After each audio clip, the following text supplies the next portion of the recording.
जी friends, आप देख रहे हैं यूट्यूब चैनल वॉइस ऑफ ज्ञानी और मैं सफदर खान ज्ञानी। अच्छा फ्रेंड्स, एचपीएलसी के अंदर आप डिफरेंट टाइप्स के डिटेक्टर यूज करते हैं। फॉर एग्जांपल जैसे कि UV detector most commonly use होता है, पीटी डिटेक्टर भी हो गया, लेकिन इसमें एक डिटेक्टर ऐसा है जिसको हम कहते हैं RI detector, reflective index detector. ये मोस्ट कॉमनली यूज नहीं होता, लेकिन जो आपका इंटरव्यूअर होता है, जब कभी आप एचपीएलसी का इंटरव्यू देते हैं तो वो आपसे पूछ लेता है कि ये डिटेक्टर क्या है और कैसे काम करता है। तो आज मेरी वीडियो का फोकस ये है जिसमें आपको ये बताता हूँ कि आर डिटेक्टर जो है बेसिकली कैसे काम करता है, इसका प्रिंसिपल क्या है, इसके एडवांटेजेस क्या है और इस डिटेक्टर का ड्रॉबैक क्या है और ये कहाँ कहाँ यूज होता है। तो ये मैं आपको इस वीडियो में आज बताऊंगा। तो वीडियो आपने पूरी एंड तक देखनी, बड़ी इंपॉर्टेंट वीडियो है related to R I detector.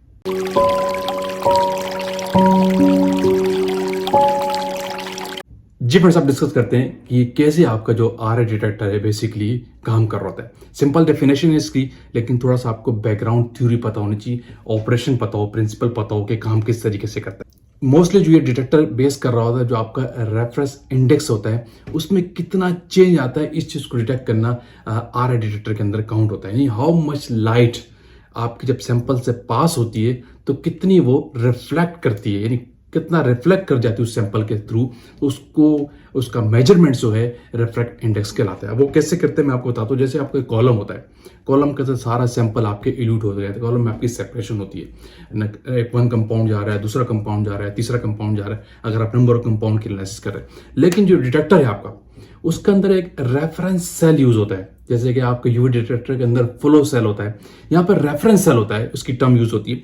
और वो रेफरेंस सेल प्रॉपर्ली जो मेन काम कर रहा होता है रिफ्रैक्टिव इंडेक्स के अंदर, जब आपके डिफरेंट कंपाउंड्स इल्यूट होके आ रहे होते हैं, जब पहुंचते हैं रेफरेंस सेल के अंदर।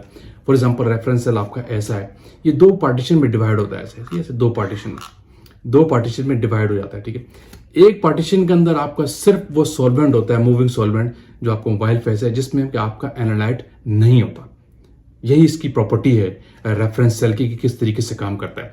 एक पोर्शन के अंदर जो है ना, एक पोर्शन में आपका जस्ट दो पोर्शन में डिवाइडेड है, एक पोर्शन में जस्ट आपका मोबाइल फेज मूव कर रहा होता है विदाउट एनी सैंपल, और जो आपका इल्यूट होकर सैंपल आइसोलेट होकर थ्रू कॉलम आया है वो दूसरे पार्टीशन के अंदर मूव कर रहा होता है, जिसके अंदर आपका मोबाइल फेज के साथ आपका एनालाइट भी है।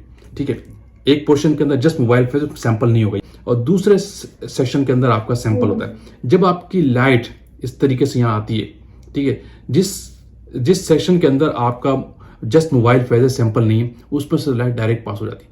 लेकिन जिसके अंदर आपका एनालाइट है, ठीक है, उसमें जब वो लाइट पास होती है तो वहां से वो ऐसे कर्व कर जाती है, यानी वो लाइट यूं आके यूं कर्व हो जाती है। तो वो रेफरेंस रिफ्लेक्ट करती है, कितनी लाइट कितने परसेंट रिफ्लेक्ट करती है, उसी को मेजरमेंट करना, उसी को कैलकुलेट करना रेफरेंस इंडेक्स डिटेक्टर के अंदर आता है।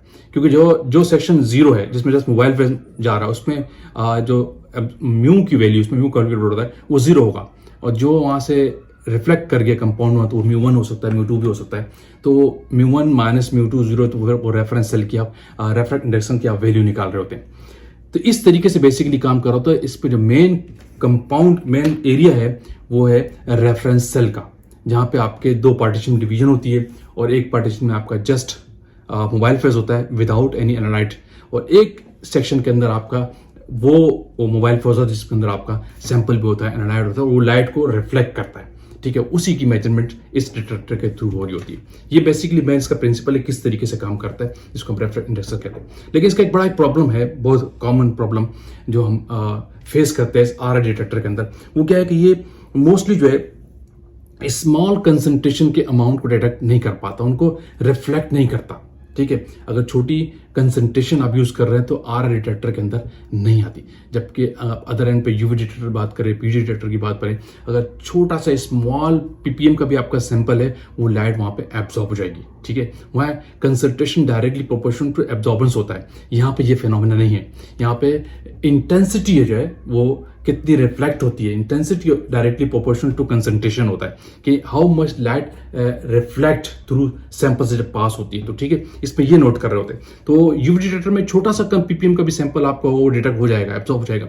यहाँ पे आपको उन कंपाउंड की डिटेक्शन नहीं हो पाती जो वेरी लो कंसंट्रेशन होती है। ये इसका सबसे बड़ा ड्रॉबैक है आर डिटेक्टर का। तो यहाँ पे नॉर्मली जो लोग काम कर रहे होते हैं वो थोड़ा हाई कंसंट्रेशन का सैंपल यूज करते हैं। ठीक है, यही वजह है। लेकिन अब एक बड़ी इंपॉर्टेंट चीज है कि इसको हम यूज कहाँ करते हैं, और किन किन जगहों में होता है। फार्मास्यूटिकल इंडस्ट्रीज में इसका इस्तेमाल बहुत कम है, ठीक है। ये नॉर्मली जो इन कंपाउंड्स के लिए यूज होता है वो शुगर्स होते हैं, अल्कोहल्स हो गए, इथेनॉल्स हो गए। इन कंपाउंड की जो एनालिसिस होती है मेनली मैं आपको ये कहूंगा जो शुगर इंडस्ट्री है, स्पेशली जैसे लिक्विड ग्लूकोज बनाने वाली इंडस्ट्रीज होती है, फूड इंडस्ट्रीज होती है, वहां पे आरआई डिटेक्टर का बहुत ज्यादा काम है। शुगर की एनालिसिस के लिए बहुत ज्यादा यूज होता है, ठीक है। तो ज्यादातर इसका वर्क वहां पे है, लेकिन इंटरव्यू आपको किसी भी पूछ सकता है कि है क्या और किस तरीके से काम करता है, ठीक है।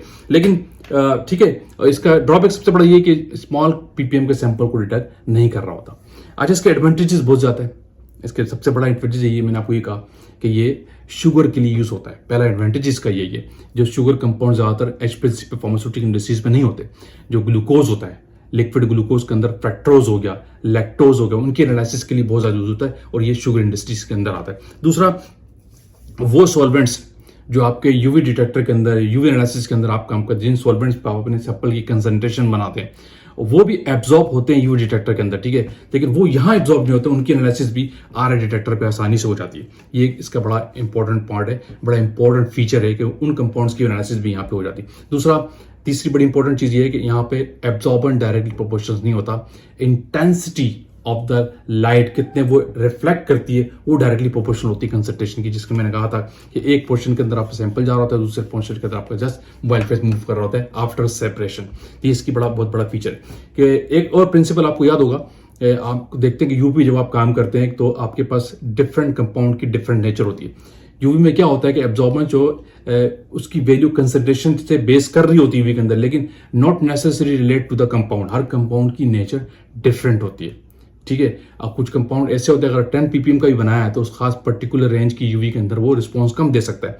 और आपने कोई एक कंपाउंड की कंसंट्रेशन ऐसी बनाई जिसका ppm 5 है, तो उसी रेंज के अंदर वो अपना रिस्पॉन्स बहुत ज्यादा दे सकता है उस मीडियम के अंदर। तो ये कंपाउंड की नेचर वेरी कर रही होती है, लेकिन ये फिनोमेना यहाँ पे नहीं होता है, यहाँ पे एप्लीकेबल, आर डिटेक्टर के अंदर एप्लीकेबल नहीं होता।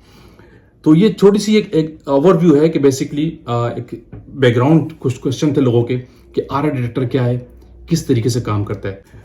तो वीडियो को अपेंड करते हैं। आई होप कि अपनी वीडियो आपने लाइक की तो शेयर कीजिए, कमेंट्स कीजिए। अगेन कहूंगा जरूर चैनल पर न्यू है वो लाजमी से कीजिए ताकि ऐसी टेक्निकल वीडियोस आप तक पहुंचती रहे। Thank you for watching. अल्लाह हाफिज़।